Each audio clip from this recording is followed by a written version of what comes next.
Baiknya kita berdoa dulu menurut kepercayaan masing-masing. Semoga dilancarkan pembelajaran kita pada hari ini.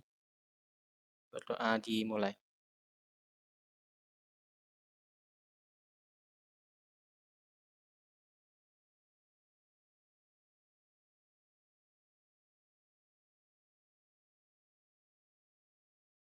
Oke, pertama saya mau nyampein ini dulu. Say sorry dulu buat teman-teman ya, karena di pekan ini jadwalnya berubah lagi ya dari hari Kamis ke hari Jumat. Semoga untuk minggu besok udah bisa sesuai jadwal lagi, semoga ya. Tapi kalau misalkan berubah ada reschedule jadwal lagi nanti kami akan selalu kabarin di grup WA. Oke, terus saya izin share screen untuk masuk ke materinya.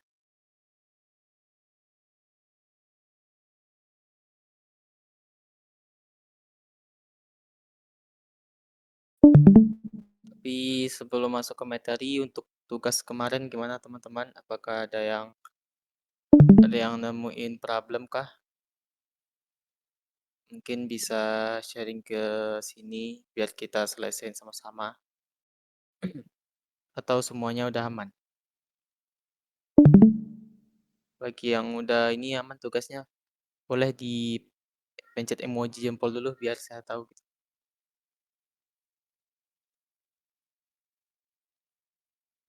Saya belum aman lah ya tugasnya.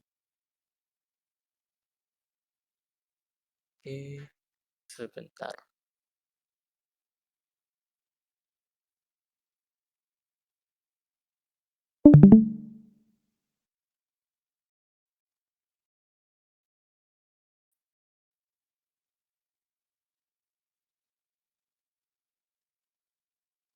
Oh, ternyata tugasnya masih ini ya, masih bisa dikumpulin besok jam 12 malam. Baru 4 sih yang nyerahin. Jadi untuk teman-teman jangan lupa ngumpulin tugasnya ya di classroom. Oke, kalau ada yang ragu bisa ditanyain aja.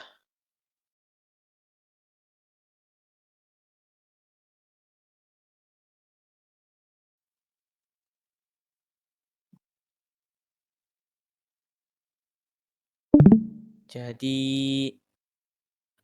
di pertemuan 12 ini kita masih ngelanjutin materi yang sebelumnya. Materi sebelumnya itu kita ngebahas salah satunya itu kita ngebahas control flow kan. Coba kita review dikit deh pertemuan 11. Di pertemuan 11 kita itu ada ngebahas tentang control flow. Bentar.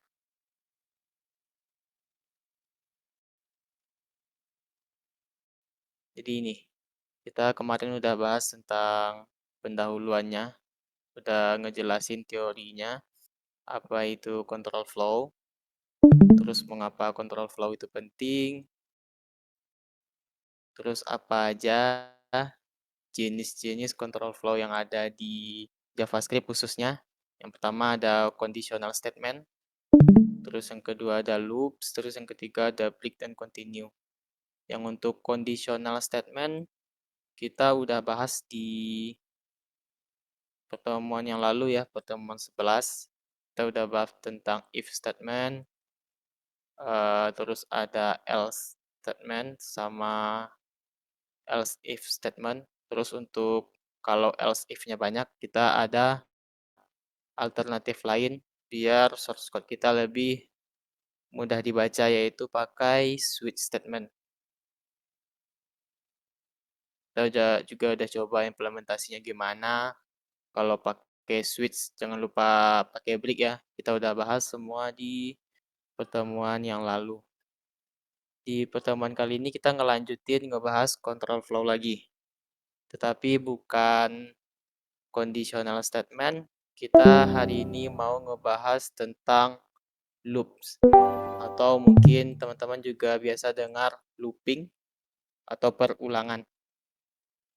Jadi biasanya di setiap bahasa pemrograman itu nggak akan lepas dari yang namanya control flow ya.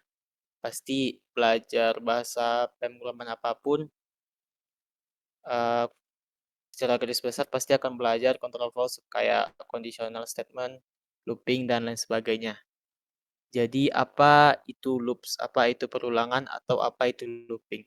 Jadi loops itu adalah struktur yang memungkinkan kode dijalankan berulang kali selama kondisi tertentu terpenuhi. Jadi untuk melakukan perulangan itu, misalnya kita pengen kode ulang sebanyak 50 kali, itu bisa kita pakai loop atau perulangan. Jadi kita nggak manual nulis baris kodenya sebanyak 50 baris, kita bisa persingkat pakai loop statement. Jadi konsep dasar loops, loops itu bekerja berdasarkan logic condition. Logic condition itu kayak misalkan yang itu ya, operator logika operator logikal itu, terus yang hasilnya boolean true atau false. Jadi selama logic condition atau condition tersebut dinilai true, maka blok kode yang ada di dalam loop akan terus dijalankan. Sedangkan sebaliknya kalau misalkan conditionnya false atau salah, maka eksekusi loopnya akan langsung berhenti terus lanjut ke baris kode berikutnya. Jadi kenapa kita harus mempelajari konsep loops? Dengan loops itu kita dapat mengurangi yang namanya duplikasi kode atau kode yang fungsinya sama tapi kita tulis berulang kali. Itu kita bisa mengurangi duplikasi kode. Terus kita bisa memproses data secara efisien. Karena kalau teman-teman tahu, kan kita di front end nih, kita nggak ada sama sekali hubungan sama database. Kita nggak ada sama sekali hubungan sama server. Karena itu udah bagian dari ranahnya backend. Biasanya kita ngambil data dari backend itu nggak satu atau dua data aja. Bisa jadi kita ngambil data sekaligus 500. Untuk mengolah 500 data tersebut, daripada manual satu persatu, langkah baiknya kita pakai konsep dasar loops, biar lebih simpel. Terus, dengan loops, program kita lebih dinamis dan fleksibel pastinya. Jadi, ada 5 jenis loop yang ada di JavaScript. Yang pertama itu ada for loop, ada while loop, terus ada do while loop, for of loop, sama yang terakhir itu ada for in. Kita coba bahas satu persatu. Yang pertama itu ada for loop. Jadi for loop itu adalah salah satu jenis loop yang paling umum digunakan. Jadi yang paling sering digunakan itu biasanya pakai for loop. Tetapi loop ini kita pakai atau loop ini dirancang untuk digunakan ketika jumlah iterasi. Jadi kata kuncinya di iterasi ini ya. Iterasi ini perulangan. Jumlah iterasi atau jumlah perulangan yang mau kita lakukan itu sudah diketahui.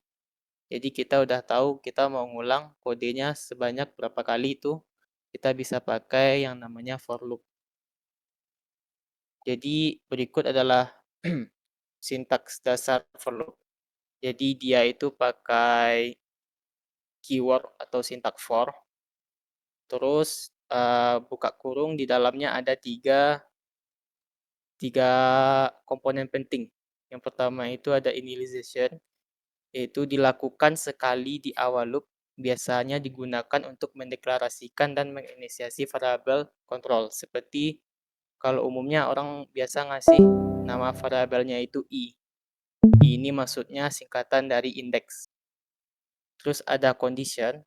Condition itu diperiksa sebelum setiap iterasi dilakukan atau setiap perulangan dilakukan. Jika conditionnya true, maka blok kode yang ada di dalam loop akan dieksekusi, dan seperti biasa kalau dia false, loopnya akan berhenti. Terus yang terakhir itu ada update.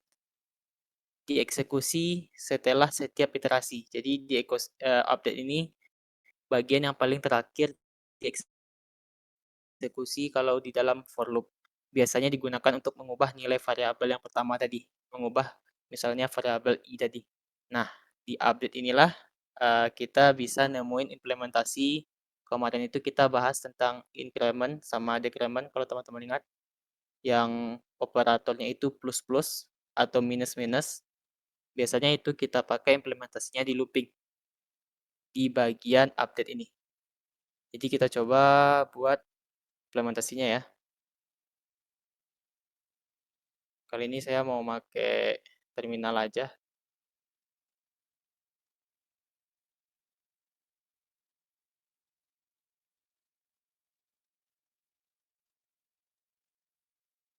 Oke, saya udah buat HTML-nya dulu. Kita coba lihat sintaks dasar dari for loop-nya. Jadi yang pertama itu kita bisa pakai, kita kasih komen dulu ya, for loop. Dia pakai keyword for. Terus yang pertama itu ada initialization. Jadi ini bagian pertama yang harus teman-teman tentukan. Kalau untuk looping, terus dia itu dipisahin sama titik koma. Bukan titik dua ya, tapi titik koma. Terus yang kedua ini ada condition. Terus yang ketiga itu ada update. Terus seperti biasa untuk blok kodenya kita pakai kurung kurawal. Jadi yang di dalam ini blok kode yang akan dijalankan jika conditionnya true. Kita coba lihat contohnya. Jadi seperti yang udah dibilang ya, for loop ini dirancang untuk digunakan ketika jumlah iterasi sudah diketahui. Jadi kita udah nentuin nih perulangannya mau berapa kali. Misalnya di sini kita mau melakukan perulangan sebanyak 5 kali. Berarti initialisasinya atau variabel pengendalinya itu kita bisa kasih dia let ya. Kita nggak pakai cons. Kenapa? Karena dia mau diubah nilainya. Kalau cons kan nilainya tetap, kalau let bisa kita ubah nilainya selagi runtime berjalan. Karena nanti di update-nya variabel let ini mau kita ubah. Teman-teman bisa kasih nama variabel apapun, boleh A, B, C, atau apapun deh. Tapi biasanya konvensi umumnya kita pakai huruf I, menandakan ini indeks. Biasanya perulangan tuh identik sama indeks, makanya dikasih nama variabel I. Terus nilai awalnya itu bebas. Kalau di contoh 0 ya, kita sesuaikan aja sama contoh. Terus sekarang kondisi. Kondisinya bentuknya itu expression. Jadi kondisinya itu selalu boolean, true or false. Jadi lakukan perulangan berikut saat variabel I. Jadi saat variabel ini lebih kecil dari 5. Jadi selama variabel ini lebih kecil dari 5, perulangan ini akan selalu dieksekusi. Terus jangan lupa untuk nambahin bagian update-nya. Jadi update ini dieksekusi setelah iterasi. Teman-teman bisa pakai I sama dengan I plus 1. Berarti setiap perulangan I-nya itu nilainya plus 1 atau tambah 1. Tapi ini kan cara lama nih, kita bisa pakai operator increment, yaitu I plus plus. Jadi sama aja I plus plus sama kayak I tambah I plus 1. Tapi yang ini lebih singkat. Ini udah udah kita isi semua komponennya, sekarang kita isi blok kodenya untuk ngeliat hasilnya. Kita coba aja console log, kita tampilin ke terminal, iteration number, kita tampilin variabel I-nya. Jadi variabel I-nya ini bisa diakses di dalam blok kodenya. Kayak gini. Jadi ini kurang lebih sintak untuk for loop. Sekarang coba kita eksekusi kodenya ya. Script.js. Oke, teman-teman lihat. Jadi ada 5 nih hasil logging dari dari for loop-nya. Mulai dari 0, 1, 2, 3, 4. Kenapa mulai dari 0? Karena kita I-nya kasih nilai 0. Jadi kurang lebih mungkin saya coba breakdown dikit gimana proses JavaScript melakukan looping-nya.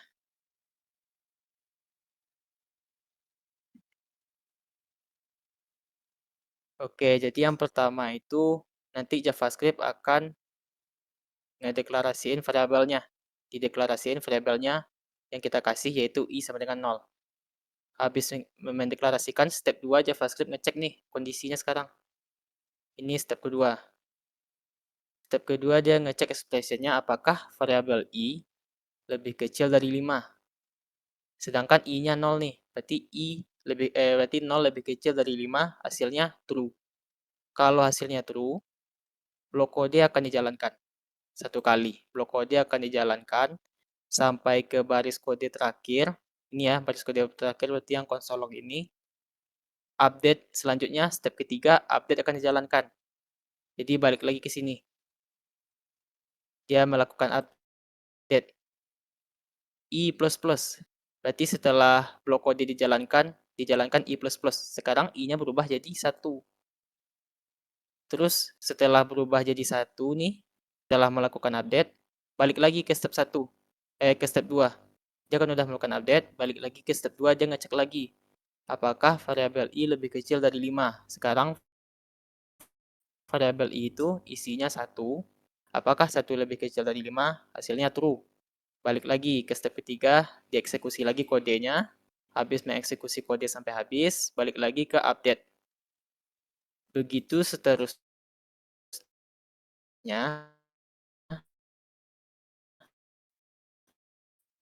5 kali sampai variabel i jadi 5. Hasilnya 5 itu buka lebih kecil dari 5. Kecuali kita pakai yang or equal to, tapi sekarang kan kita pakai yang less than dong nih. 5 lebih kecil dari 5, hasilnya false. Karena false, yang di dalam ini nggak akan dieksekusi, dia lanjut ke baris selanjutnya. Jadi itu kurang lebih proses untuk for loop. Sejauh ini ada yang mau tanyain tentang for loop?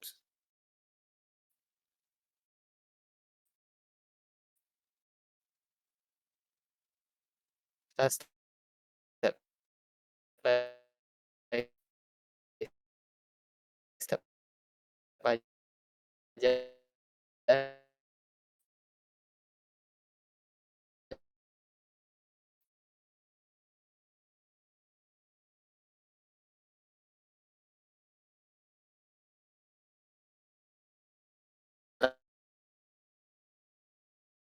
Kumpulan data kan. Terus kita mengakses array itu kemarin udah dipelajari juga itu pakai bracket notation. Kita pakai indeksnya dimulai dari 0. Kita bisa manfaatin for loop untuk mengakses array. Kita coba ya contohnya.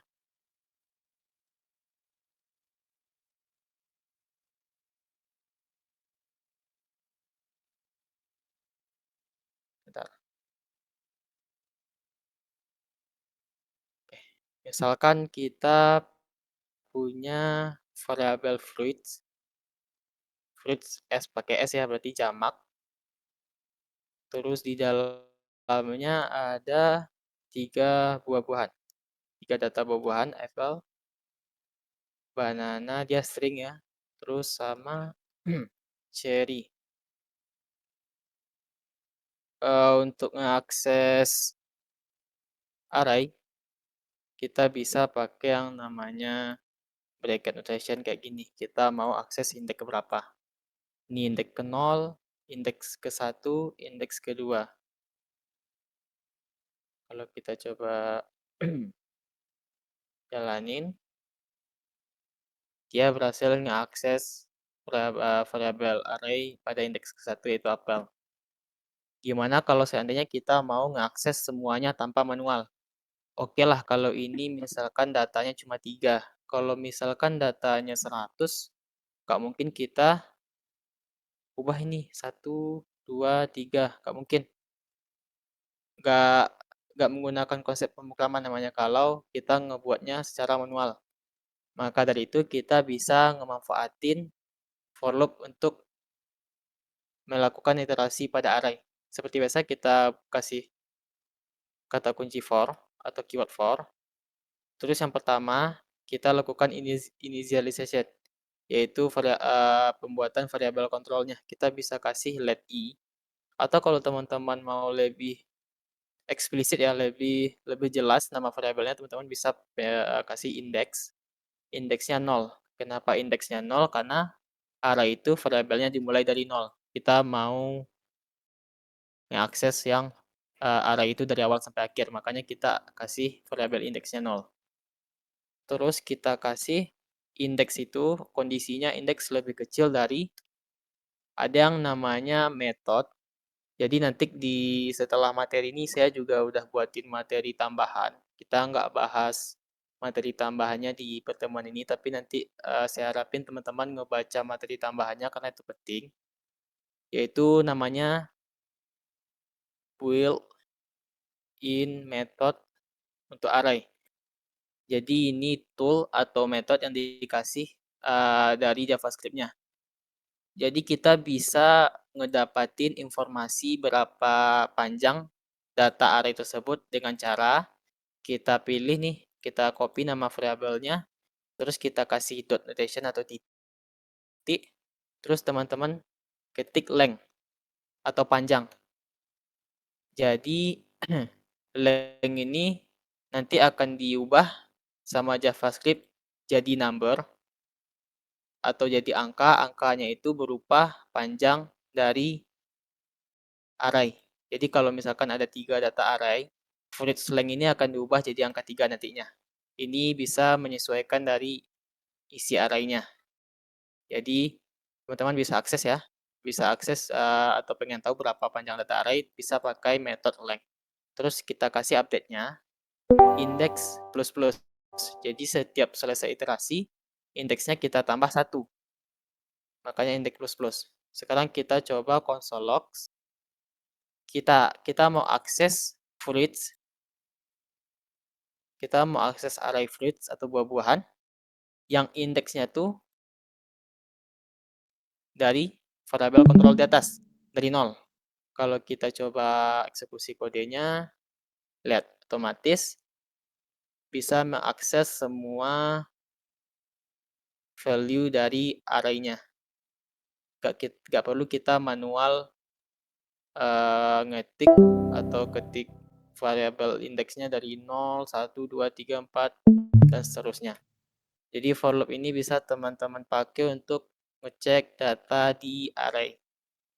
Oke, untuk for loop, kita coba lihat lagi. Oh ya, satu lagi, saya lupa. Jadi masalah yang paling sering dihadapi kalau kita ngebahas looping atau perulangan itu ada yang namanya infinite loop. Jadi infinite loop ini terjadi jika kondisinya selalu true. Jadi karena kondisinya itu selalu true dan nggak akan pernah false, maka for loop-nya itu berjalan tanpa henti. Makanya dikasih infinite ya, infinite loop atau perulangan yang tidak ada hentinya. Bahaya untuk program kita kalau terkena infinite loop karena pasti program kita crash. Misalnya kan kita coba ya. Jadi teman-teman harus hati-hati dalam ngebuat ngebuat yang namanya perulangan. Jangan sampai salah menggunakan kondisi. Misalnya kita nggak sengaja ngasih, kita coba lihat di contohnya ya. Nih, kita nggak sengaja ngasih salah comparison operator nih. Harusnya itu less than atau kecil dari, tapi kita malah kasih besar dari. Berarti harusnya itu kecil dari atau kecil dari sama dengan, kita malah tipe ngasih besar dari sama dengan. Kalau kita coba tampilin sekarang indeksnya, kita clear. Lihat, sekarang perulangannya nggak akan berhenti, terus berhentinya itu saat program kita crash atau error. Jadi ini yang harus teman-teman perhatikan saat implementasi menggunakan looping. Jadi jangan sampai kita salah ngasih condition. Fatal akibatnya kalau kita ngasih kondisinya itu salah, selalu true. Jadi itu catatan saat kita belajar tentang konsep looping. Terus apa aja sih kelebihan dari for loop? For loop itu terstruktur dengan baik, dengan semua elemen yang udah kita bahas tadi, ada 3 ya, initialization, terus condition sama update dalam satu baris. Terus for loop juga ideal untuk kasus di mana jumlah iterasi atau jumlah perulangannya itu kita udah tahu mau lakukan berapa kali. Terus yang pasti for loop itu mudah dibaca sama diimplementasikan. Tapi kekurangannya jika kondisi loop tidak ditangani dengan benar, misalnya kita seperti tadi nggak sengaja ngasih conditionnya itu selalu true, maka dapat menyebabkan infinite loop. Terus untuk beberapa kasus yang lebih dinamis, ada alternatif lain yang lebih bagus dari for loop. Jadi nanti kita coba bahas. Jadi selesai untuk pembahasan for loop. Bagi teman-teman yang ada yang bingung, boleh ditanyakan. Kita break 10 detik, saya mau minum dulu. Silakan ya, kalau udah oke bisa pencet emoji oke, atau kalau ada yang mau tanyakan boleh di chat aja.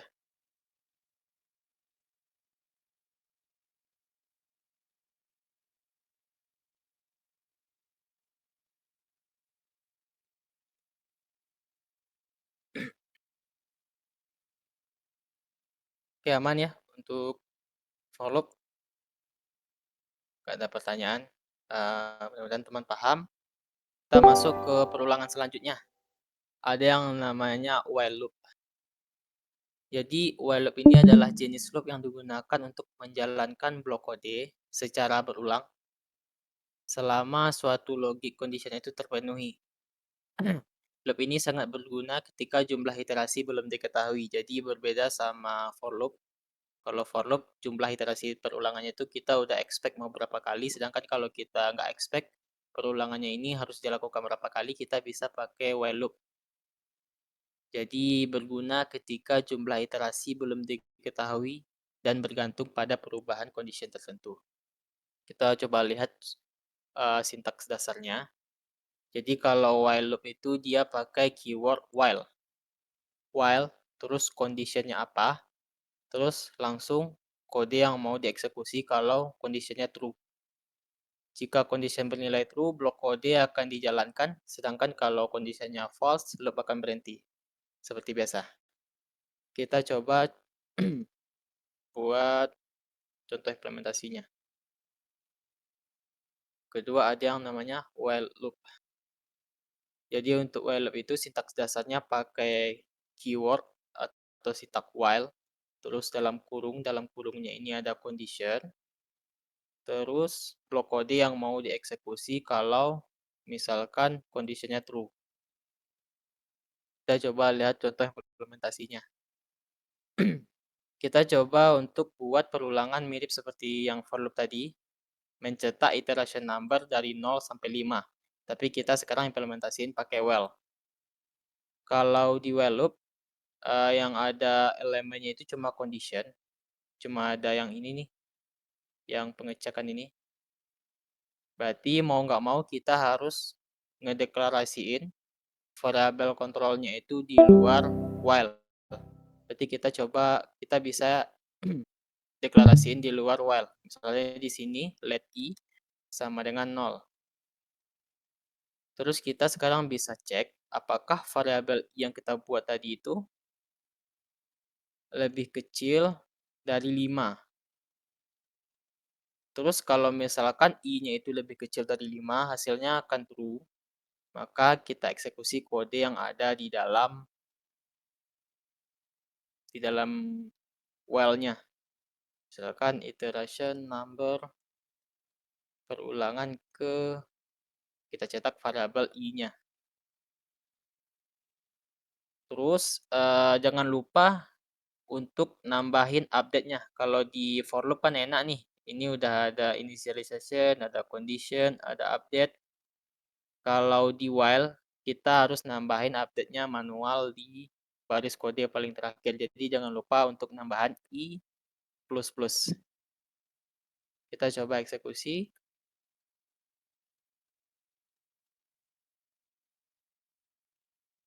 Oke, sesuai sama perulangan yang kita pakai sebelumnya itu for loop, tapi sekarang dia pakai implementasinya while loop. Jadi perbedaannya variabel kontrolnya itu dideklarasikan di luar while, terus update-nya itu dilakukan saat eksekusi kode paling terakhir. Jadi jangan lupa nambahin i++. Sama kayak for loop, dia juga bisa jadi infinite loop saat kita lupa nambahin yang namanya update. Kalau kita lupa nambahin update, kalau kita run, dia akan jadi infinite loop. Gitu. Jadi jangan lupa untuk nambahin update-nya i++. Jadi ini untuk looping while loop.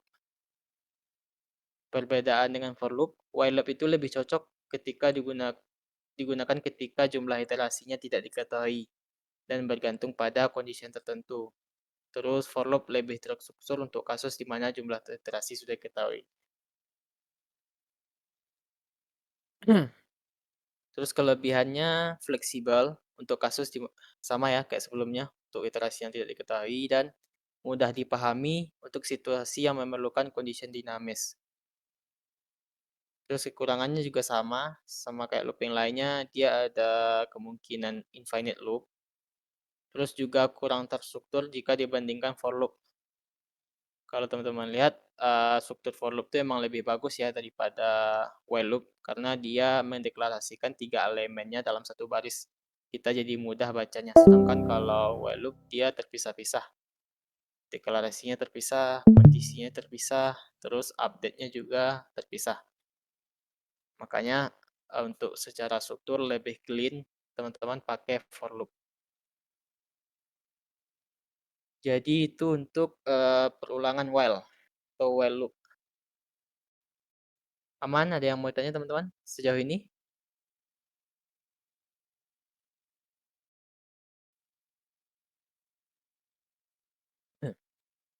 Aman ya? Oke, kita lanjut pembahasan selanjutnya, yaitu tentang do while loop. Jadi dia agak similar atau sama ya sama while loop, tapi dia ada kata kunci do-nya. Jadi do while loop itu adalah salah satu jenis loop yang digunakan untuk menjalankan blok kode. Jadi kata kuncinya itu di sini setidaknya satu kali. Terlepas apakah kondisinya itu true atau false. Jadi entah kondisinya itu true atau false, do while loop ini pasti akan dieksekusi minimal satu kali. Terus setelah iterasi yang pertama, baru kondisinya diperiksa dan loop akan terus berjalan selama kondisinya bernilai true. Mungkin alangkah baiknya saya coba breakdown lagi gimana JavaScript melakukan while loop. Biar nanti kelihatan bedanya sama do while loop. Jadi JavaScript pertama akan mendeklarasikan variabel initialization-nya, terus nanti akan dilakukan pengecekan kondisi. Apakah variabel yang udah kita deklarasiin tadi itu lebih kecil dari 5? Kalau misalkan true, dia mengeksekusi kodenya, terus sampai juga melakukan update i++. Berarti i-nya sekarang jadi 1 karena i++. Terus dicek lagi angka 1 itu apakah lebih kecil dari 5? Kalau betul dieksekusi lagi, dilakukan increment sampai dia false, sampai dia angka 5. Setelah angka 5 berarti eksekusinya berhenti karena kondisinya udah false. Sekarang kita coba pembahasan while loop. Jadi sintaks dasarnya itu dia pakai kata kunci atau keyword do. Habis itu dia buka kurung kurawal, blok kode. Jadi do blok kode yang mau dieksekusi, terus yang baris terakhir baru while. Jadi kelihatan ya bedanya, kalau while loop itu dia while dulu, baru blok kodenya. Kalau do while loop dia pakai kata kunci do dulu.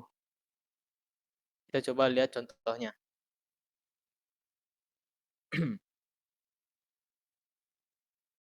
Jadi perulangan ketiga ada yang namanya do while loop. Dia pakai kata kunci do, terus kode yang mau dieksekusi, terus dia tambahin kata while, keyword while, terus kondisinya. Misalkan kita kasih sama kayak sebelumnya let 0, perulangan ini akan dieksekusi ketika i-nya itu lebih kecil dari 10.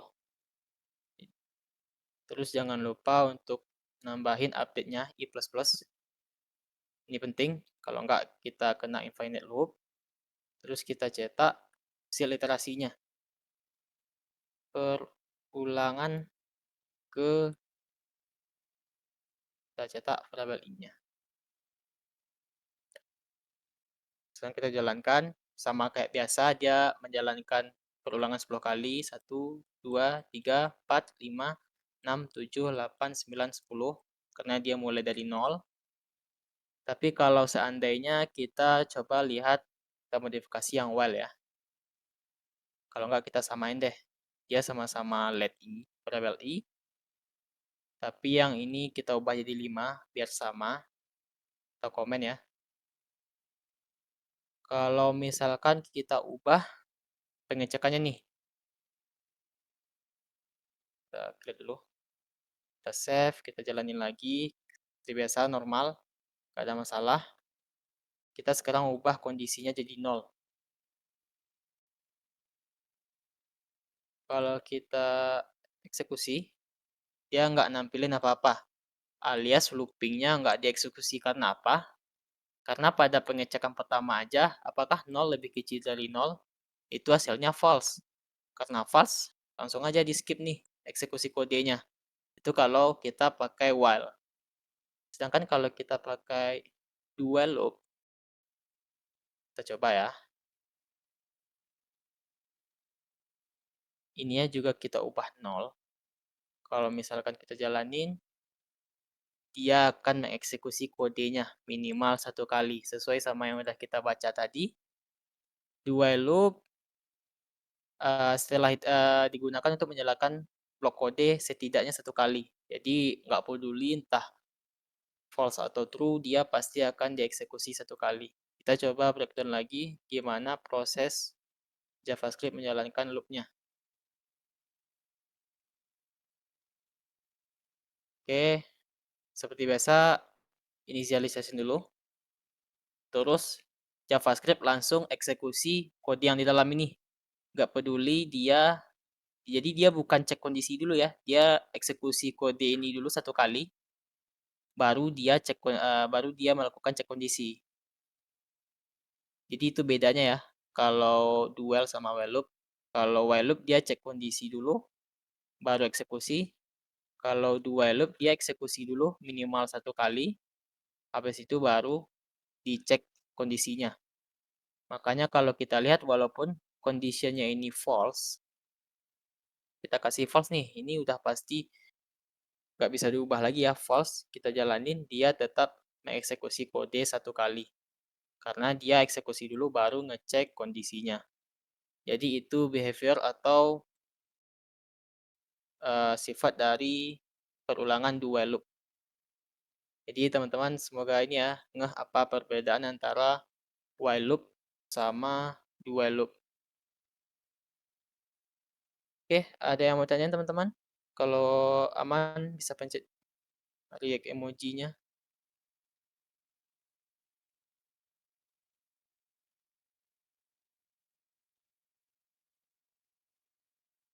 Aman lah ya.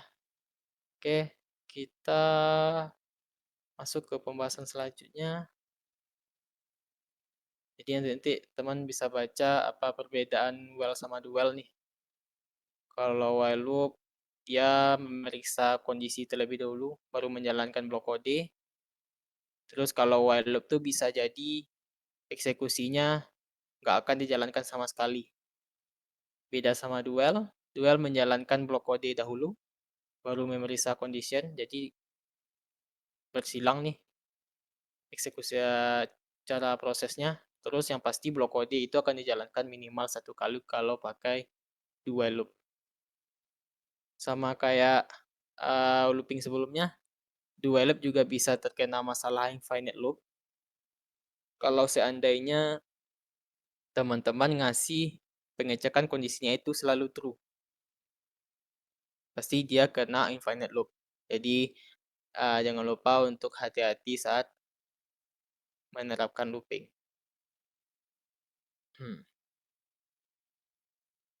Terus kita bahas looping selanjutnya ada yang namanya for of loop. Jadi beda ya sama yang sebelumnya itu for loop. Kalau sekarang ada for of loop. Jadi for of loop adalah jenis loop yang dirancang untuk mengiterasikan elemen-elemen dari objek yang bersifat iterable. Contohnya itu array atau string. Jadi loop ini sangat sederhana dan intuitif untuk membaca elemen satu persatu tanpa menggunakan indeks atau menulis logika iterasi. Jadi dia itu persis sama kayak for loop, cuma jauh lebih simpel lagi kalau kita pakaiin untuk array atau string. Jadi kalau sebelumnya dia tetap pakai kata kunci for. Kita coba implementasinya.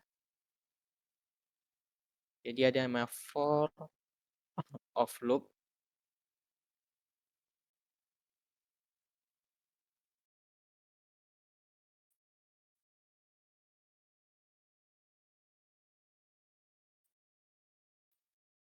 Dia tetap pakai, kalau sekarang dia ada yang namanya double, terus pakai kata kunci of. Jadi ini juga kata kunci nih keyword. Terus dari iterable. Terus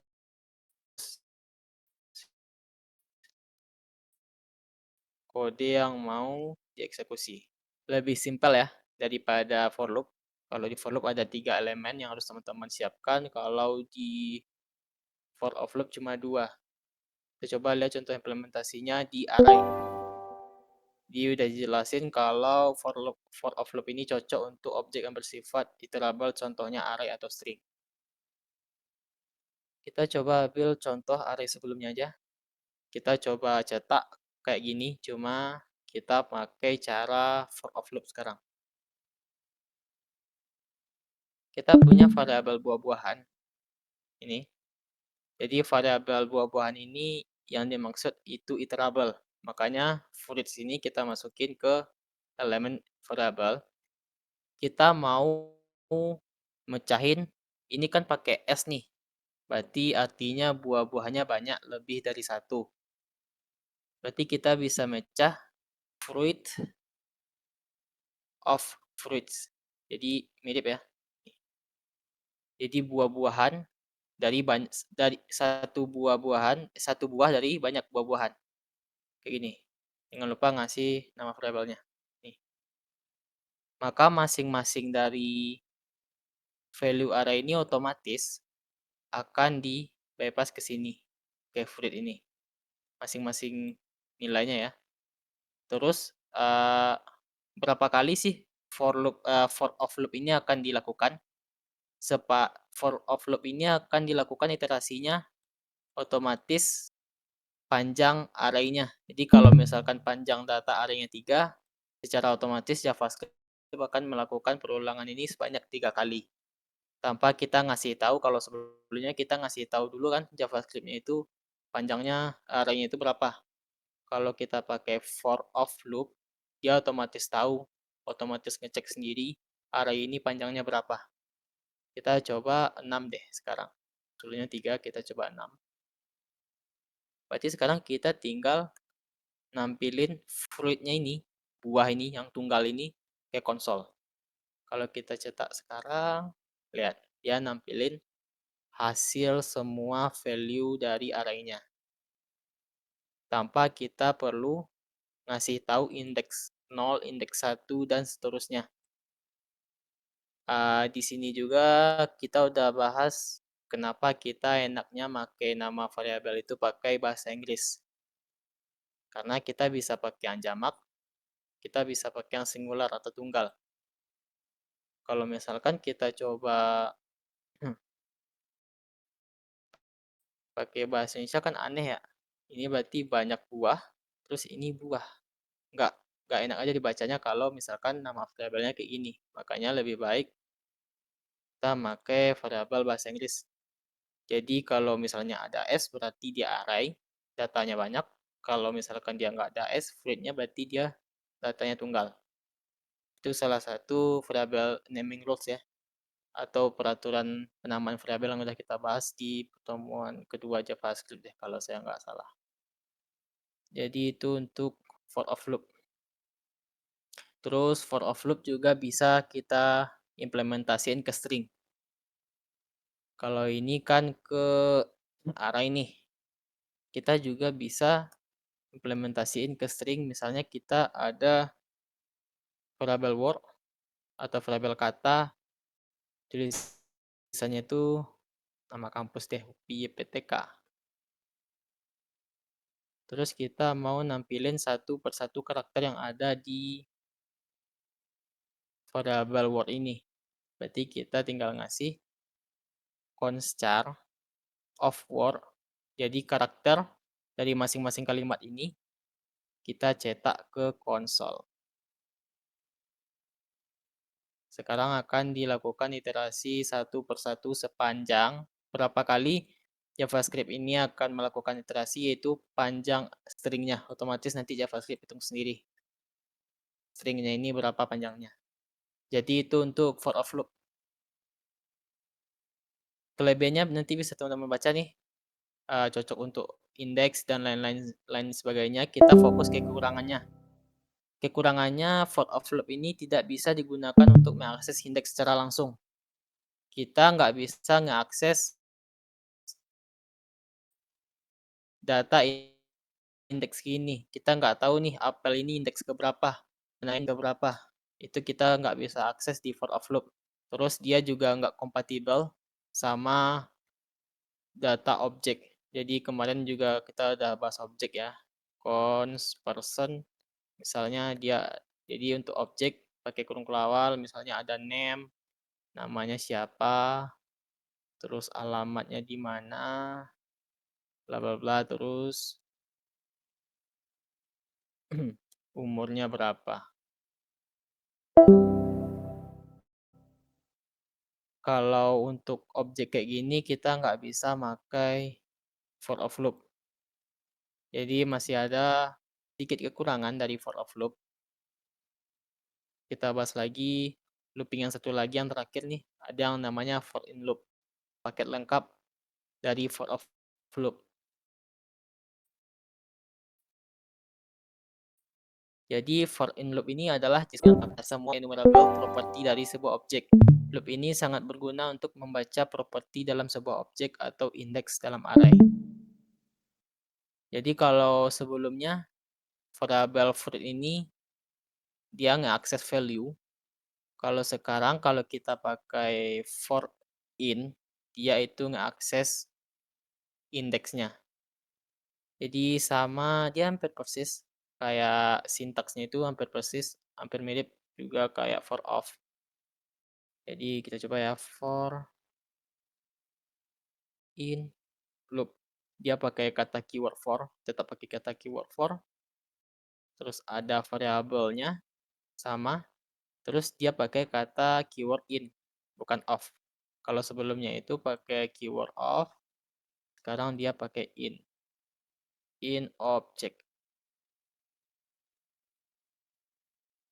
Terus kode yang mau dieksekusi, seperti biasa. Oke, misalkan kita punya objek nih sekarang. Objeknya itu persen atau orang.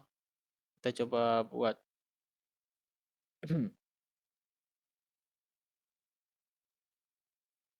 const person name Alice. Kita samain aja. Umurnya 25. Terus asal kotanya New York. Oke, berarti sekarang kita bisa ngambil masing-masing key. Ini kan namanya key nih. Kita udah bahas ya, ada, jadi kalau objek itu sistemnya itu key, key value pair. Jadi pasangan dari key dan value. Ini key, ini value. Setiap key itu ada value-nya, setiap value pasti ada key-nya. Dia berpasangan. Kita sekarang bisa nge-akses key-nya. Jadi sekarang const key. Jadi key ini semua key yang ada di dalam objeknya, terus kita kasih objek personnya ke sini. Kalau kita coba cetak sekarang, kita coba cetak key-nya dulu deh. Lihat, yang diaksesnya itu bukan value ya. Kalau pakai for of, dia ngeakses nilainya, bukan indeksnya, bukan key-nya. Kalau di for in, dia ngeakses key-nya. Name sesuai, ini age atau umur, terus ini ada GT. Berarti sekarang kita bisa cetak lebih detail lagi. Kayak gini. Jadi kita bisa cetak key, kayak gini. Titik 2, terus kita kasih variabel persennya nih. Kita masukin, kalau objek kan kita ada dua tuh cara ngeaksesnya. Ada yang pakai dot notation, pakai titik kan. Kita bisa pakai juga bracket notation. Kita coba pakai bracket notation, kita cetak berdasarkan key. Sekarang kita bisa nampilin datanya lebih detail. Lihat, ada name, Alice, age umur, terus ada GT New York. Kalau di for off, kita nggak akan pernah dapat untuk mengakses key-nya. Jadi ini solusi kalau mau ngedapatin detail data. Juga bisa kita pakai di array. Kita coba copy yang ini. Ya, saya izin komen yang ini ya.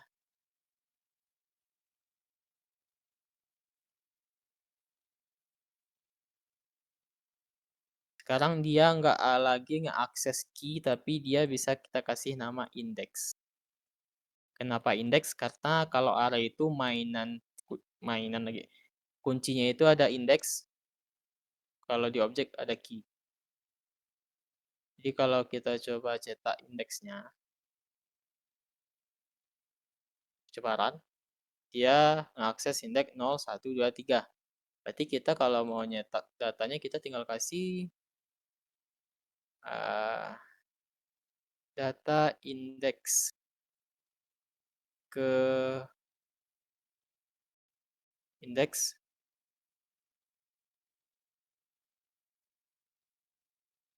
fruits index. Kita sekarang bisa nyetak datanya lebih detail. Data indeks ke, ya coba kita kasih ini strip. Salah taruh strip ya. Nah, data indeks ke 0 adalah apel. Sesuai, data indeks ke 1 adalah banana, data indeks kedua adalah cherry. Jadi kita bisa mengakses indeksnya. Terus kalau teman-teman perhatiin juga, untuk for off sama for in ini nggak ada risiko yang namanya infinite loop. Jadi kalau teman-teman implementasiin for off atau for in, infinite loop itu nggak ada X besar. Jadi dia nggak ada kemungkinan kita kena infinite loop. Kita udah bahas nih sekitar 5 looping. Terus untuk 5 looping ini nggak ada yang paling benar, nggak ada yang paling salah, nggak ada yang paling jelek, nggak ada yang paling bagus. Semuanya menyesuaikan studi kasus kita masing-masing. Jadi nanti teman-teman sesuaiin ya studi kasusnya itu mau gimana. Kalau misalkan perulangannya sudah tahu berapa, bisa pakai for loop. Kalau misalkan iterasinya kita nggak tahu mengulang berapa kali, kita bisa pakai while loop. Atau kita mau eksekusi kodenya itu minimal jalan 1 kali. Nggak peduli conditionnya false atau true, kita bisa pakai do while loop. Atau kalau kita mau akses array atau objek, kita bisa pakai for loop, pakai for off atau for in. Tinggal preferensi masing-masing kita mau pakai yang mana. Jadi itu untuk looping. Oke, untuk absen udah ada ya di chat. Jangan lupa absen. teman-teman. BTW Mas Kevin berubah ya. Oke, kita lanjut ke pembahasan selanjutnya. Pembahasan terakhir nih. Ini bagian selanjutnya kita bahas yang namanya function. Sebelum kita bahas function, kita harus ketahui dulu satu konsep yang paling sering kita terapin di pemrograman. Apapun bahasa pemrogramannya itu, kita akan selalu menerapkan konsep yang namanya itu DRY. DRY. DRY atau singkatan dari Don't Repeat Yourself adalah prinsip dalam pemrograman yang menyarankan untuk menghindari pengulangan kode yang sama di beberapa tempat. Jadi developer yang bagus itu dia menerapkan konsep dry. Jadi dia biasanya nggak mau ngulang, misalnya kalau ada kode yang sama itu berarti cara penulisannya jelek atau kurang bagus saja karena ada duplikasi. Tujuan dari dry ini adalah untuk membuat kode lebih efisien, terus mudah di maintenance atau mudah dipelihara sama lebih terstruktur, lebih mudah dibaca. Dengan mengikuti prinsip dry, kode yang kita buat itu yang duplikat nantinya bisa diganti dengan function. Jadi salah satu contoh implementasi prinsip dry itu kita bisa nerapin yang namanya function.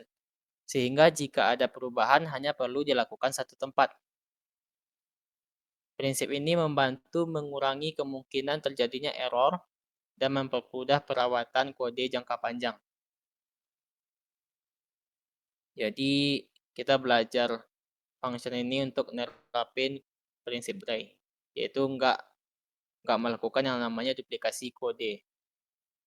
Looping juga bisa dibilang udah menerapin prinsip dry karena looping juga mengurangi duplikasi kode. Berarti secara agak langsung teman-teman, kita udah coba prinsip dry tadi sama looping. Sekarang kita bahas tentang function itu. Apa itu function? Function adalah blok kode yang dirancang untuk melakukan tugas tertentu. Seperti misalnya menjalankan perhitungan, memproses data, atau mengontrol alur program.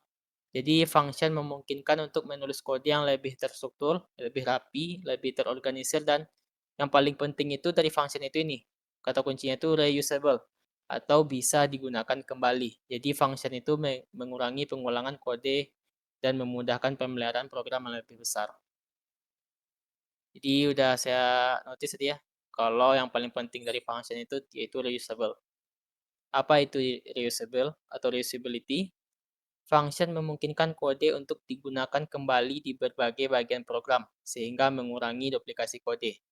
Jadi kita bisa ngebuat satu function, atau kalau kita analogikan sederhananya, kita bisa ngebuat satu alat, terus alat itu kita bisa pakai dimanapun. Jadi kalau misalkan kita bangun rumah nih, kita buat alat, kita anggaplah skop.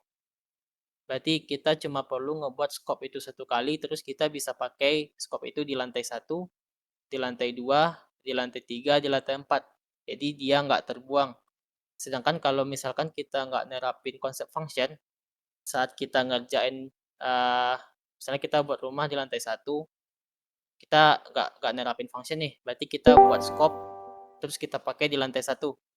Terus sudah selesai pekerjaan di lantai 1, kita naik ke pekerjaan lantai 2, tapi scope-nya kita tinggalin di bawah. Terus di lantai 2 kita buat ulang lagi scope-nya. Ada duplikasi kan yang terjadi di sana. Scope yang satu masih ada di lantai 1, kenapa kita nggak bawa aja scope satunya ke lantai 2? Jadi itu contoh analogi sederhana tentang duplikasi. Jadi kita menghindari hal itu di pemrograman. Terus alasan kedua itu pemrograman modular. Dengan memecah kode yang function, dengan memecah kode menjadi function, kode menjadi lebih mudah dikelola dan lebih terstruktur. Ujung-ujungnya kembali ke benefits kita sebagai developer.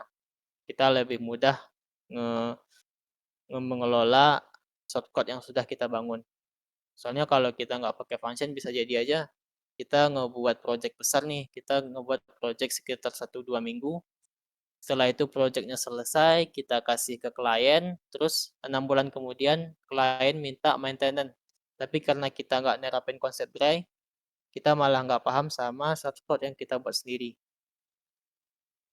Jadi kita ngehindarin hal-hal kayak kayak itu. Oke, kita masuk ke teknisnya, function declaration. Dalam JavaScript, function declaration atau cara ngebuat function itu ada dua cara. Yang pertama itu menggunakan function keyword. Ini basic function. Terus yang kedua itu ada arrow function. Function keyword ini cara yang udah ada dari awal JavaScript itu dirilis. Sedangkan arrow function ini uh, koreksi ya kalau ada teman-teman tahu, setahu saya dia ada di update ECMAScript 6. Dia baru ada arrow function, jadi dia termasuk function baru lah di JavaScript. Kita bahas tentang function declaration yang pertama. Lumayan kompleks ya, kelihatan sintaks dasarnya. Jadi keyword yang kita pakai untuk membuat function sudah pasti ini function. Terus setelah itu spasi nama functionnya. Function name ini kita yang kasih. Terus ada parameter 1, parameter 2. Ini nih opsional. Terus ada kode yang akan dieksekusi. Terus ada kata kunci return-nya. Ini juga opsional. Udah mulai kompleks ya kita pelajari JavaScript-nya. Nggak cuma satu keyword aja yang kita pakai sekarang. Kita bahas nih satu persatu. Ini keyword function untuk membuat function, terus function name itu nama function yang akan digunakan untuk kita memanggilnya. Misalkan kita buat scope ya, kita kasih nama scope. Jadi kalau kita cari, misalnya scope-nya hilang, kita tinggal tanya teman, scope-nya mana? Atau udah lihat scope nggak? Begitupun dengan function name. Kita ngasih nama biar dia ada identitas. Terus ada parameter 1, parameter 2. Terus sebenarnya parameter ini unlimited ya. Teman-teman bisa masukin parameter sebanyak apapun. Nanti kita bahas lebih detail apa itu parameter. Jadi parameter ini bersifat opsional. Jadi nggak harus ada. Untuk apa fungsinya? Digunakan untuk menerima input dari luar function. Terus ada return, mengembalikan nilai dari function. Ini juga opsional. Kita coba kesampingkan dulu parameter. Kita coba kesampingkan dulu hasil, return hasil. Jadi kita cuma ngebuat function sederhana. Misalkan kita mau buat sebuah function, namanya itu greet. Terus function ini fungsinya sederhana, dia cuma mencetak hello world ke konsol. Sederhana ya. Kita coba implementasinya. Function. Jadi keywordnya itu menggunakan kata-kata function. Terus nama functionnya mau apa. Tadi nama functionnya itu greet. Ini bebas ya teman-teman mau ngasih apa. Terus buka kurung, tutup kurung, di dalam ini parameter, cuma kita kesampingkan dulu parameternya, kita nggak pakai parameter karena parameter itu bersifat opsional. Function ini kita fungsikan untuk mencetak hello world ke konsol. Contoh function sederhana. Gimana cara kita nge-invoke? Jadi ada yang namanya itu invoke ya. Invoke ini kurang lebih cara kita ngeaktifin atau kita manggil atau kita recalling nama functionnya. Invoke atau menjalankan fungsinya ya, menjalankan function. Atau eksekusi function. Caranya simpel, teman-teman tinggal manggil nama fungsinya, terus dikasih kurung kurawal. Kita coba komen dulu yang ini, biar gak keganggu hasil konsolnya. Kita run. Lihat dia nampilin hello world. Function ini bisa di-invoke sebanyak yang kita mau, jadi kita mau eksekusi 10 kali pun is okay, dia tetap ngejalanin functionnya. Jadi ini contoh sederhana penggunaan function declaration ya, menggunakan tradisional function sih. Bisa dibilang tradisional karena dia cara lama. Kita coba cara yang lebih modern, yaitu arrow function.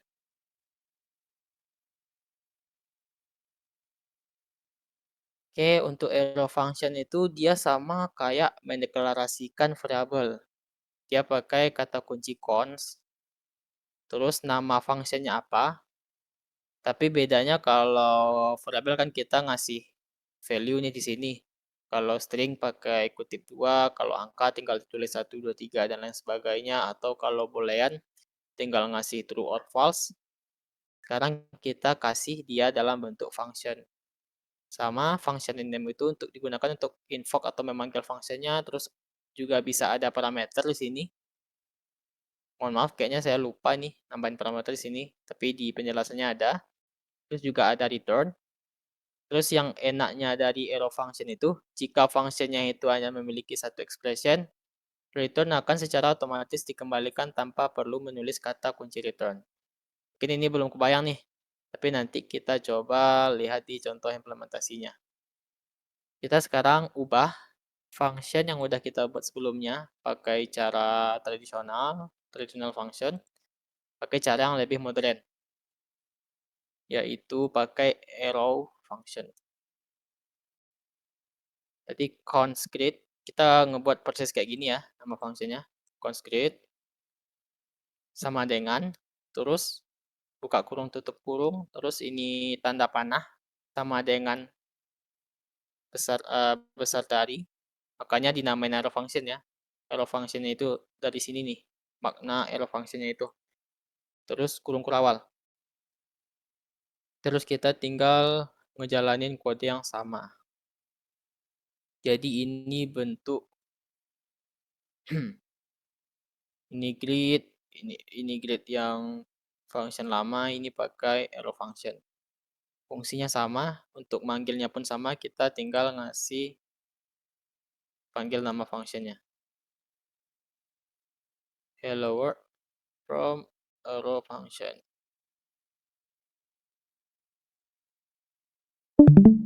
Jadi kita jalanin, kita coba eksekusi JS-nya. Oke, jalan seperti biasa. Terus kan ada dua nih cara ngebuat function. Mana yang bagus, mana yang ini nggak ada. Jadi teman-teman tinggal preferensiin aja. Teman-teman lebih nyaman make yang ini, silakan. Kalau bagi yang mau pakai traditional function silakan. Bagi yang suka pakai arrow function silakan. Jadi silakan pilih salah satu aja. Yang penting itu teman-teman konsisten. Kalau dari awal udah milih ini, di tengah jalan jangan pakai ini. Jadi kalau ada studi kasus khusus saja pakai arrow function. Tapi umumnya kalau dari awal udah nentuin pakai traditional function, untuk menulis function selanjutnya konsisten pakai ini terus. Jadi gitu. Jadi teman-teman tinggal milih nih mau pakai cara yang mana. Kalau saya pribadi saya lebih nyaman kalau pakai traditional function. Saya kurang suka kalau pakai arrow function. Jadi begitu. Jadi bagi yang mau pakai arrow function pun nggak masalah. Pilihan masing-masing. Oke, boleh jelasin lagi guna return. Oke Bang, tapi ini itu ada pembahasan ininya, pembahasan sendiri. Kita belum pakai parameter sama returnnya. Ini baru function sederhana aja. Jadi saya mutusin untuk pakai yang function ini ya. Jadi kalau teman-teman mau pakai yang arrow silakan, tapi di implementasinya saya pakai ini. Kita sekarang masuk ke pembahasan pakai sini. Parameter. Oke. Apa itu parameter? Jadi ada dua ya, ada parameter, ada argumen. Ini berpasangan. Jadi jangan sampai kebalik nanti ya. Jadi ada yang namanya parameter. Parameter itu adalah variabel yang didefinisikan dalam function declaration. Jadi kalau parameter itu yang kita deklarasikan di sini. Parameter adanya di sini. Parameter ini digunakan untuk menerima nilai yang akan diproses dalam function. Parameter ini berfungsi sebagai placeholder untuk data yang akan diterima saat function dipanggil. Jadi misalkan kita mau ngelempar apa istilahnya? Mungkin bisa kita pakai istilah ngelempar variabel dari luar ke dalam function ini melalui parameter. Oke, misalkan Kita coba contoh implementasinya nih. Sekarang kita tambahin parameter name. Apa aja yang bisa kita masukin ke parameter ini? Kita bisa masukin hampir semua tipe data, teman-teman. Jadi kita bisa masukin string, nanti ya, kita bisa masukin string, kita bisa masukin number, bahkan kita bisa masukin function di dalam function. Tapi sederhananya kita coba sekarang masukin string nih. Kita cetak, hello, terus kita cetak nama variabel name-nya. Jadi parameter name ini akan jadi variabel untuk di dalam blok kodenya. Jadi hello, kita cetak nama parameternya. Kita udah ngedeklarasiin parameter. Untuk melihat hasilnya kita perlu yang namanya argumen. Jadi ada parameter, ada argumen. Argumen adalah nilai yang diberikan saat memanggil function atau nilai yang kita berikan saat invoke function. Argumen adalah data yang diteruskan ke dalam function melalui parameter ketika function itu diinvoke atau dipanggil. Oke, sekarang kalau kita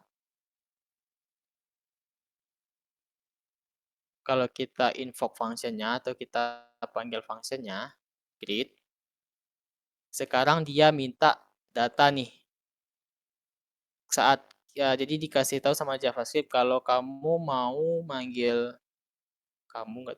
Anda mau manggil function greet, tolong isi juga data name-nya. Tuh, dia minta data name.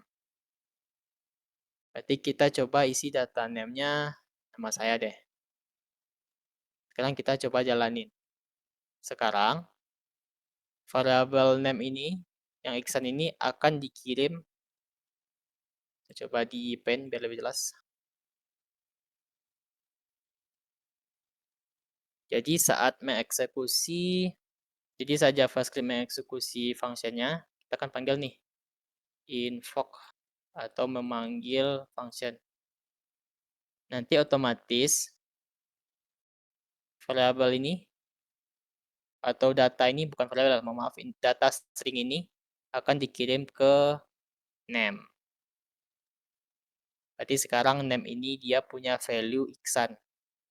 Makanya saat dicetak di sini, makanya hasilnya jadi hello Iksan. Terus enaknya pakai function, kita bisa lakukan invoke lagi. Pakai nama yang berbeda, misalnya Kevin. Kalau kita jalanin, lihat, hello Iksan, hello Kevin. Dia hasilnya berbeda, cuma kita modal satu function aja. Jadi itu enaknya kalau pakai function. Kalau kita tambah lagi, lihat, dia menyesuaikan sama argumen. Jadi ini argumen yang kita bypass. Jadi ini parameter, jadi ini argumen. Jangan ini ya, jangan kebalik ya. Ini parameter, ini argumen. Oke, sejauh ini ada yang mau ditanyain? Seputar function, argumen, sama parameter? Aman? Aman ya, saya pencet jempol aja sih. Aman. Kita sekarang bahas tentang return. Oke, sekarang pembahasannya lebih kompleks nih. Jadi ada yang namanya keyword return atau mengembalikan. Jadi return digunakan di dalam function untuk mengembalikan hasil dari function tersebut. Ketika sebuah function dijalankan, return memungkinkan untuk memberikan nilai. Nilai apa aja yang bisa dikembalikan return itu banyak. Dia biasanya tipe data, misalnya kayak number, string, object, array, dan lain-lain sebagainya. Tapi return itu nggak cuma ngembaliin nilai, return juga akan menghentikan eksekusi function lebih lanjut. Waktu penggunaan Jadi paket artinya Anda kalau tersisa ada 20 baris menit. kode di bawah return, udah pasti baris kode yang di bawah itu nggak akan pernah dieksekusi sama sekali. Makanya hati-hati teman-teman saat memakai kata kunci return. Nggak sengaja nih naruh return di salah satu baris kode, nanti baris kode yang di bawahnya otomatis nggak akan dieksekusi. Kita coba lihat sintak dasarnya. Masih sama ya. Kita mendeklarasikan function, tapi sekarang di dalam blok kodenya ada return. Kita coba lihat contoh implementasinya. Oke, misalkan kita mau buat function yang namanya itu isEven. Jadi isEven ini function sederhana untuk mengecek apakah angka yang kita masukin itu dia ganjil atau genap. Coba ya, function isEven. Terus yang mau kita cek itu apa? Kita mau cek angka, berarti kita kasih nama number. Untuk nama parameter ini bebas ya teman-teman. Teman-teman bisa aja ngasih nama ini Q, sini juga Q, itu boleh-boleh aja. Tapi alangkah baiknya nama parameter itu eksplisit atau jelas maknanya. Kalau kita kasih Y, karena saya yang buat, saya tahu ini number. Tapi kalau orang lain baca, dia nggak ngerti. Y ini maksudnya apa? Maka alangkah baiknya kita kasih number, biar lebih eksplisit. Terus di dalam function itu kita bisa pakai apapun. Misalkan kita bisa pakai if. Berarti if number modulus 2 itu sama dengan 0. Berarti kalau angka number ini dimodulusin 2, jadi dibagi 2 sampai habis. Kalau hasil akhirnya 0, itu udah pasti ganjil. Karena dia ganjil, kita bisa ngembalikin return true. Kalau di contoh true ya. Kita coba lebih persimpel lagi, misalkan kita mau ngembalikin ini angka ganjil. Kita ngembalikin string. Oke, sekarang kalau dia nggak ganjil, udah pasti genap. Makanya kita bisa pakai else statement. Return ini angka kayaknya kebalik deh. Kayaknya ini berarti ini angka genap. Kalau dia dibagi modulus 2 hasilnya 0, berarti dia genap. Kalau misalkan modulus 2-nya dibagi hasil akhirnya 1, maka dia ganjil. Jadi ini untuk buat fungsi return. Sekarang gimana cara nge-invoke atau ngepanggil function yang ada return-nya. Beda nih, kayak gini. Dia nggak bisa lagi kita invoke kayak function biasa. Seandainya kita coba invoke isEven, terus kita mau cek angka 9. Kalau kita jalanin, nggak terjadi apa-apa. Karena memang dalam function-nya nggak ada nampilin console.log. Tapi sekarang dia ngembaliin nilai. Berarti sekarang kita bisa nyimpan hasil return ini. Nih ya, kita bisa nyimpan hasil return ini berupa string ke dalam variabel. Misalnya kita kasih const result atau variabel hasil atau variabel result. Dari mana dapat nilai variabel result ini? Dari isEven. Misalnya 9. Sekarang result ini akan punya value antara dua ini. Kalau nggak ini, ini. Kalau nggak ini angka genap, ini angka ganjil. Sekarang kita tinggal cetak aja resultnya. Lihat, angka ganjil. Karena 9 ganjil kan? Kalau misalkan kita ganti 12, ini angka genap. Jadi return ini untuk ngembaliin nilai. Kita coba breakdown dikit di pen deh, biar lebih enak. Jadi saat manggil, ini kan nge-invoke nih, invoke atau memanggil function, terus ada return nih. Hasil dari antara dua ini, yang ini, akan dilempar ke ini. Salah satu ya, mana if statementnya yang paling betul, mana yang true. Kalau ini true berarti yang ini angka genap akan dilempar ke variabel result. Makanya result punya hasil ini angka genap. Jadi itu untuk function menggunakan return. Terus apa yang terjadi setelah kita menggunakan function keyword return? Setelah return dipanggil, eksekusi function akan dihentikan. dan program akan kembali ke titik function. Jadi misalkan kita ngebuat, coba ini lagi ya, function example. Fungsinya sederhana, kita cetak tes. Sekarang kita coba invoke atau kita panggil function example-nya. Normal jalan kayak biasa, tapi seandainya kalau kita coba return sesuatu di sini, tes, misalnya kita jangan variabel deh, jangan string deh, kita ngembaliin angka 1. Terus kita panggil variabelnya. Dia nggak akan berhasil sampai ke titik konsol log test. Karena kalau teman-teman perhatiin pun, di VS Code juga udah dikasih tanda tuh, kalau unreachable code detected. Unreachable ini artinya kan kode ini tidak akan pernah diraih atau tersentuh sama sekali. Makanya dia agak gelap warna tulisannya. Kalau kita coba comment return, dia kembali terang. Kalau kita kasih return, dia gelap. Artinya kode baris ini nggak akan pernah di-reachable, nggak akan pernah kena reach atau kena sentuh sama JavaScript. Makanya dihapus saja, karena nggak akan pernah dieksekusi. Jadi itu untuk function return. Jangan lupa sama behavior-nya, dia akan menghentikan eksekusi function dan kembali ke titik pemanggilan function. Oke, itu udah pembahasan terakhir sih. Ya, itu pembahasan terakhir kita. Terus masih ada 20 menit lagi. 18 menit.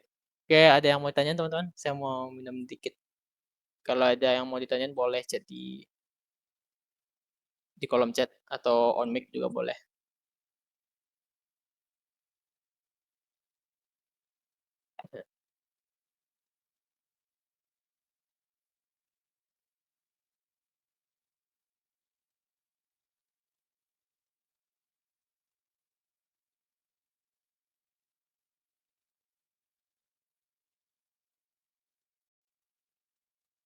Udah oke kah untuk pembahasannya? Ada beberapa penutup yang mau. Boleh nanya nggak? Boleh bang, boleh. Kan tadi dibilang kalau misalnya kan returnnya itu ketika dijalankan itu kan kembali ke function kembali dan ditampilkan ke variabel yang kita buat lagi. Kalau misalnya studi kasusnya ketika misalnya ada beberapa itu kan sebenarnya if di dalam if kan masih bisa gitu loh. Nah, ketika Yang kita menampilkan return di if pertama, apakah if kedua yang ada di dalam if tersebut akan jalan lagi atau gimana? di sini ya, di setelah if ini ya, setelah return ini. Nah, ya, karena kan kalau Ah, penjelasannya tadi, kalau misalnya returnnya udah sampai, uh, codingan setelah itu kan nggak akan dijalankan. Nah, kalau betul. misal uh, kasusnya itu ada kondisi di dalam kondisi, otomatis kan bisa terserah sih bisa pakai return atau enggak gitu. Kira-kira gimana Tapi penjelasannya gitu? kalau ada ini ya, nesting if ya, atau nested if. Jadi ada if di dalam if, tapi dia posisinya di bawah return. Udah pasti ini bang, nggak ke eksekusi. Nih, kalau kita coba pun uh, juga udah dikasih notice atau warning sama VS Code-nya unreachable. Jadi kita harus ini lagi, mikirin ulang lagi gimana caranya biar if ini dieksekusi. Caranya kita tinggal mindahin return-nya ke bawah. Nih, jadi cek lagi, mungkin return-nya ini di dalam if lagi ya.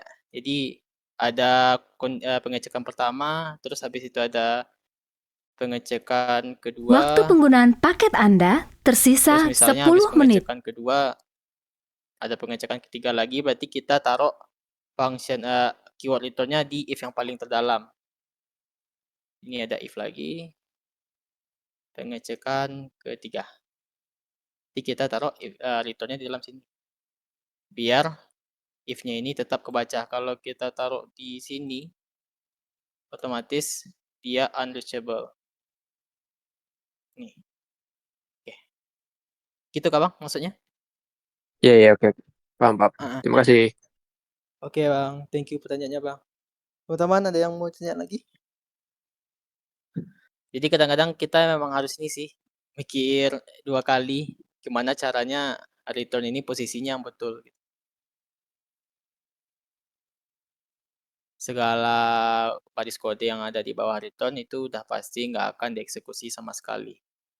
Jadi itu kata kuncinya, poin penting.